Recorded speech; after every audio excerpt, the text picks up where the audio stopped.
Hello les accros du piano, j'espère que vous allez bien. Aujourd'hui dans cette nouvelle vidéo, il va être question d'échauffement au piano. Mais tout d'abord, laissez-moi vous souhaiter la bienvenue sur l'Instant Piano, la vidéo quotidienne de l'été d'un piano, un blog.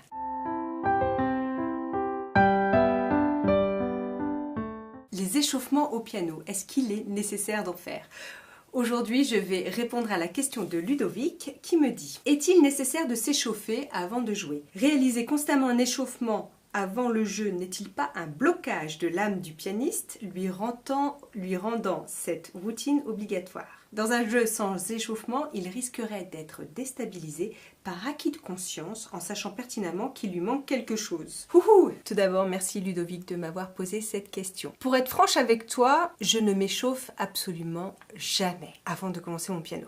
Moi, quand je commence mon piano, je n'ai pas de routine, je le fais vraiment au feeling. Quand je suis au piano, j'ai un programme que je me fixe, que je dois réaliser, mais je n'ai pas spécialement d'échauffement et je n'ai pas d'ordre précis dans lequel je vais travailler mes morceaux. Donc je vais te dire que l'échauffement n'est pas forcément obligatoire, en tout cas moi dans mon cas, je ne le pratique jamais. Parfois ça peut m'arriver, mais vraiment très très rarement de le faire, si je sens que mes doigts sont un peu engourdis ou si j'ai vraiment les doigts très froids, mais vraiment c'est quelque chose que je ne pratique pas forcément. Moi quand je me mets au piano, j'ai mon programme, donc j'ai ma petite grille de choses à faire et je le fais vraiment au feeling. Je commence par ce qui me fait plaisir. Je commence toujours par ce qui me fait le plus plaisir. Et puis après, je vais alterner avec les choses peut-être un petit peu moins rigolotes, mais qu'il faut faire malgré tout.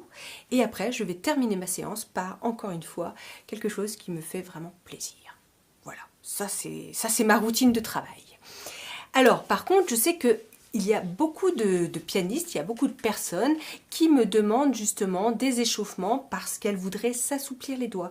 Et ça, notamment les personnes qui commencent le piano plus tard. Moi, c'est vrai que j'ai eu la chance de commencer le piano très très tôt, donc ma main s'est faite au piano et du coup j'ai pas mal de souplesse. Mais toutes les personnes qui débutent le piano beaucoup plus tard ont plus de raideur, et puis ça dépend aussi des métiers qu'on a fait ou des activités qu'on a pratiquées tout au long de sa vie. C'est vrai qu'on peut avoir les doigts ankylosés aussi. Donc, si vous ressentez le besoin de faire des échauffements, il faut le faire, au contraire. D'ailleurs, il y a un excellent article de Marie-Cécile Baritou sur Un piano, un blog concernant les échauffements qui vont aider toutes les personnes qui souhaitent acquérir plus de souplesse, qui veulent s'étirer les doigts, qui veulent gagner en souplesse, en envergure, en extension, parce qu'il y a des tas d'exercices qui font vraiment du bien. Et d'ailleurs, je me suis amusée à les faire pendant quelques temps, et parce que j'ai vu que certains exercices quand même n'étaient pas si faciles que ça, même pour moi, et je les ai pratiqués et ils m'ont fait beaucoup de bien. Voilà ce que je dirais sur les échauffements, c'est que si vous en ressentez le besoin, faites-en, c'est important. Mais en tout cas, ne vous bridez pas si vous n'en ressentez pas le besoin, si vous sentez que vous pouvez y aller direct, allez-y. Moi je pars du principe qu'il faut essayer d'être bon en toutes circonstances, même à froid.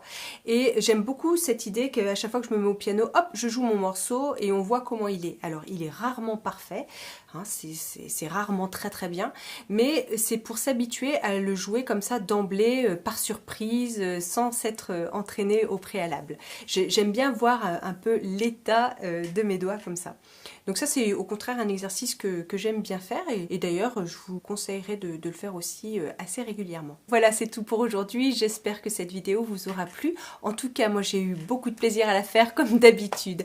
Donc laissez-moi un énorme j'aime si vous avez aimé cette vidéo. Si vous pensez que ce contenu peut intéresser d'autres pianistes, n'hésitez pas à partager la vidéo. Alors moi je vais retourner à mon piano et je vous dis à très vite pour la prochaine. Alors bye bye et à bientôt. Et en attendant, bon piano! Pour t'abonner à mon blog et recevoir les 2 guides gratuits, 5 semaines pour un morceau et l'art de jouer avec un métronome, clique sur le logo Un piano, un blog. Si tu veux, tu peux aussi t'abonner à la chaîne YouTube en cliquant sur le petit rond avec ma tête.